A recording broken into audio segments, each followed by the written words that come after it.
उपमुख्यमंत्री अजितदादा पवार यांच्या विमानाला आज सकाळी भीषण अपघात झाला। बारामती इथं विमानाचं लँडिंग होत असताना हा अपघात झाला। हा अपघात इतका भीषण होता की विमान जळून खाक झालंय। आज बारामतीमध्ये उपमुख्यमंत्री अजित पवारांच्या 4 सभा होणार होत्या। जिल्हा परिषद आणि पंचायत समिती निवडणूक प्रचारासाठी या सभांचं आयोजन करण्यात आले होते। सुपे जिल्हा परिषद गटासाठीही एक सभा होणार होती। यासाठी अजित पवार विमानानं मुंबईहून बारामतीमध्ये आले होते। मात्र विमानाचं लँडिंग होत असताना हा अपघात झाल्याची माहिती समोर येते आहे। या अपघातात महाराष्ट्र राज्याचे उपमुख्यमंत्री अजितदादा पवार यांचं निधन झालंय। दादाच्या जाण्याने विविध क्षेत्रातून शोक व्यक्त केला जातोय। दिंडोरी तालुक्यातील चिंचखेड इथं महाराष्ट्र राज्याचे लाडके आणि कर्तव्यदक्ष उपमुख्यमंत्री अजितदादा पवार यांना चिंचखेड ग्रामपंचायत, चिंचखेड विविध कार्यकारी सोसायटी, पीएमश्री जिल्हा परिषद शाळा तसेच समस्त चिंचखेड ग्रामस्थांकडून श्रद्धांजली वाहण्यासाठी शोक सभा घेण्यात आली।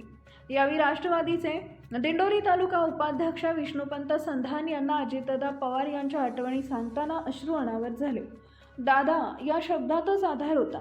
महाराष्ट्राच्या भल्यासाठी होणारी दादागिरी अशा अवेळी काळाच्या पडद्याआड जाणं ही नियतीची क्रूर थट्टा आहे।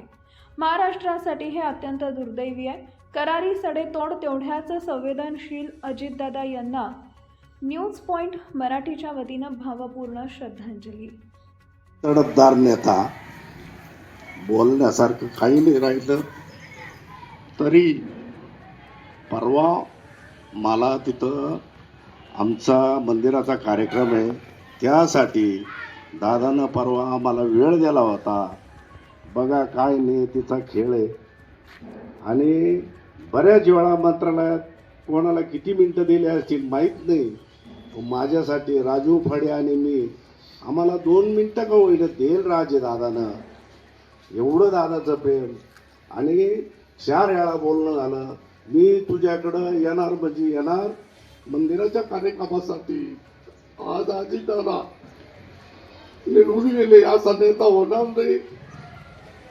त्यांच्या आत्म्याला शांती मिळो। आमच्या कालभैरव मंदिराचे धन्यवाद। कर्तव्यदक्ष उपमुख्यमंत्री अजितदादा पवार यांच्या जाण्याने आपल्या दिंडोरी पेठ तालुक्यावर जे दुःख कोसळलंय ते कधीच भरून येणार नाही। आणि अजितदादांना पुनश्च समस्त ग्रामस्थांकडून भावपूर्ण श्रद्धांजली।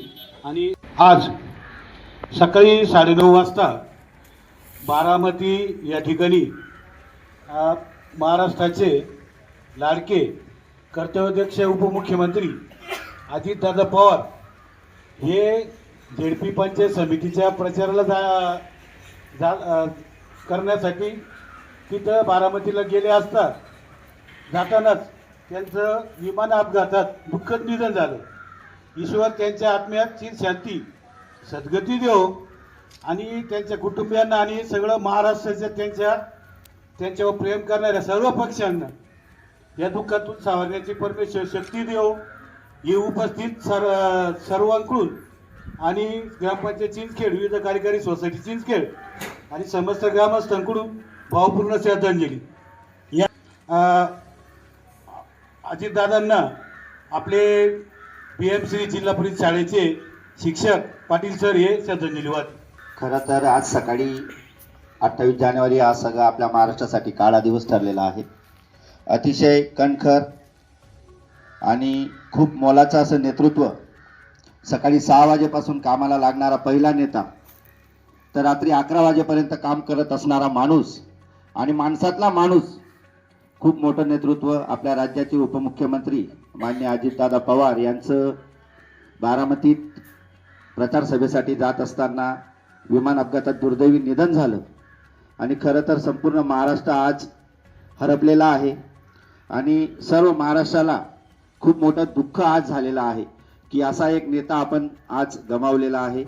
तर या प्रसंगी मी फक्त एवढंच सांगतो की दादांच्या आज जाण्यानं खूप मोठी पोकळी आपल्या महाराष्ट्रात निर्माण झालेली आहे आणि कधी न भरून निघणारी पोकळी आहे ती। मी एवढंच बोलतो की आज या दादांच्या जाण्यानं खूप मोठं दुःख सगळ्यांना आपल्याला झालेलं आहे। म्हणून दादांच्या या मृत आत्म्यास चिर शांती लाभो, ईश्वर सर्व जे काही त्यांचे कुटुंबीय असतील, जे काही त्यांचे जवळचे पदाधिकारी असतील, त्यांना सगळ्यांना हे दुःख पेलण्याची ईश्वर शक्ती देव अशी मी ईश्वरचरणी प्रार्थना करतो. ज्यावेळेस ही बातमी समजली त्यावेळेस मला तो एकदम मोठा धक्का बसला. कारण महाराष्ट्राचे उपमुख्यमंत्री अजितदादा पवार अत्यंत कर्तव्यदक्ष माणूस, स्पष्ट वक्ता, त्यांच्या पवार कुटुंबावर आणि आपल्या महाराष्ट्रावर जी शोककळा पसरली त्याच्यात आमचा संधान परिवार, चिंचखेड ग्रामपालिका, ही पालिकेची संस्था सर्व सहभागी हो. परमेश्वर त्यांच्या आत्म्यात चिरशांती देव हीच देवाजवळ प्रार्थना. आपल्या महाराष्ट्र राज्याचे आदरणीय उपमुख्यमंत्री अजितदादा पवार यांची जी काही अतिशय दुःखदायक बातमी आपण ऐकलेली आहे ती म्हणजे नक्कीच आपल्या शासनाचं खूप मोठं नुकसान झालेलं आहे. त्यांनी वेगवेगळ्या विभागांचे अतिशय धडाडीचे निर्णय घेतलेले आहेत. अनुदानाचे असोत किंवा इतर काही असोत, आपण त्याचा अनुभवसुद्धा घेतलेला आहे. आणि इथून पुढे भरून न निघणारी अशी पोकळी निर्माण झालेली आहे. तरी अजितदादांना आणि त्यांच्या कुटुंबियांना, अजितदादांना आपण भावपूर्ण श्रद्धांजली वाहू कृषी विभागा